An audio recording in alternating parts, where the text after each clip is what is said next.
کہ ان رگوں میں بہتی ہو سچ میں تم لہو بن کر.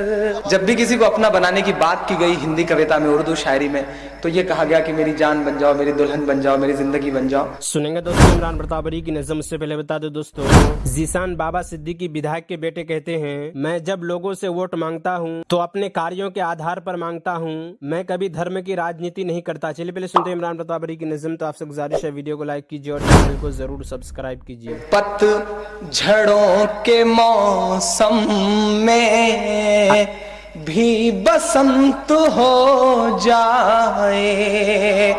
وہ پیار جو کبھی عبادت تھا، وہ محبت جو کبھی پوجا تھی، اسے آج کے گیتکاروں نے عشق کمینہ اور نکما کیا، اس دل نے تکلا دیا ہے. 4 مصرے رکھتا ہوں، اگر پرمپراؤں کو سہیج سکا ہوں تو مجھے آپ کا ساتھ ملے کہ پت جھڑوں کے موسم میں بھی بسنت ہو جائے، ہوں اداسیاں غائب، دکھ کا انت ہو جائے. انگ آپ کے جیسے وید کی رچائیں ہیں، انگ آپ کے جیسے وید کی رچائیں ہیں. جو بھی غور سے پڑھ لے وہی سنت ہو جائے. جو بھی غور سے پڑھ لے وہی سنت ہو جائے. اور 4 مصرے اپنے کام کا رکھتا ہوں، اپنے من کی بات رکھتا ہوں. یہ 4 مصرے پڑھنے کے لیے میں اب تک سارا ڈرامہ کر رہا تھا، سارا ماحول بنا رہا تھا، کیونکہ اب عمر کے ایسے اسٹیج پہ ہوں کہ ان 4 مصروں کی ضرورت محسوس ہوتی ہے. سنیے اور آپ لوگ کچھ جواڑ کریے کہ ان رگوں میں بہتی ہو سچ میں تم لہو بن کر. بالکل نئی بات. جب بھی کسی کو اپنا بنانے کی بات کی گئی ہندی کویتا میں، اردو شاعری میں، تو یہ کہا گیا کہ میری جان بن جاؤ، میری دلہن بن جاؤ، میری زندگی بن جاؤ. اگر آپ کے اس چھوٹے سے بھائی نے کچھ نیا معاملہ لایا ہو تو پھر نئے طریقے سے داد ملنی چاہیے، نئے طریقے سے پیار ملنا چاہیے کہ ان رگوں میں بہتی ہو سچ میں تم لہو بن کر. جس کی جو تمنا ہے ویسی ہو بہو بن کر. جس کی جو تمنا ہے ویسی ہو بہو بن کر. اب نہیں سہا جاتا مجھ سے یہ اکیلا پن. اب تو گھر میں آ جاؤ ماں کی تم بہو بن کر. اب تو گھر میں آ جاؤ.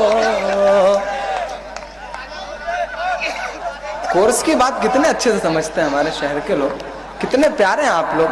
نوٹ کر کے لے جائیے گا، گھر پہ سنائیے گا. کیا پتا امی کا دل پسیج جائے اور صبح کوئی انتظام ہی ہو جائے. حالانکہ میں تو سالوں سے پڑھ رہا ہوں لیکن میرے امی ابو کا دل آج تک نہیں پسیجا ہے. انہیں لگتا ہے لڑکا نالائق نکل گیا نا. آج کل گھروں میں یہی ماحول ہے، کوی اور شاعر بننے کا مطلب ہے لگتا ہے کہ گیا کام سے. سماج کا جو سب سے برجن ددا سے زیادہ اس کو کون سمجھتا ہوگا کہ نہیں آپ جسے دعا دیتے ہیں اس کی تو ریڑھ کی ہڈی غائب ہو جائے. اتنے پیارے لوگ ہیں آپ لوگ، جس کے پیٹھ پہ ہاتھ رکھ دیں اس کی ریڑھ کی ہڈی غائب ہو جائے گی، یہ شیور ہے.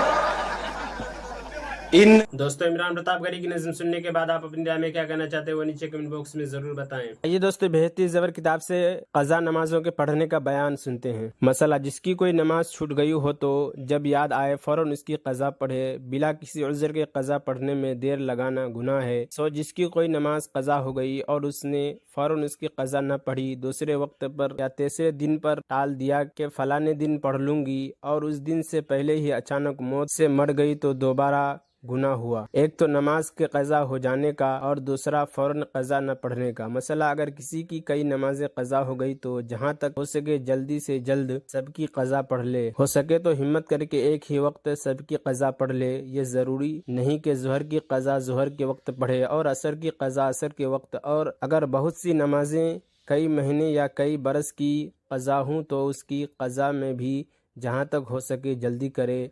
एक एक वक्त 2-4 नमाजें क़ज़ा पढ़ लिया करें। अगर कोई मजबूरी और नाचारी हो तो खैर एक वक्त एक ही नमाज की क़ज़ा सही, ये बहुत कम दर्जा की बात है। मसला, क़ज़ा पढ़ने का कोई वक्त मुक़र्रर नहीं है, जिस वक्त फुर्सत हो वज़ू करके पढ़ ले। अलबत्ता इतना ख्याल रखे कि मकरूह वक्त ना हो। मसला, जिसकी एक ही नमाज क़ज़ा हुई उससे पहले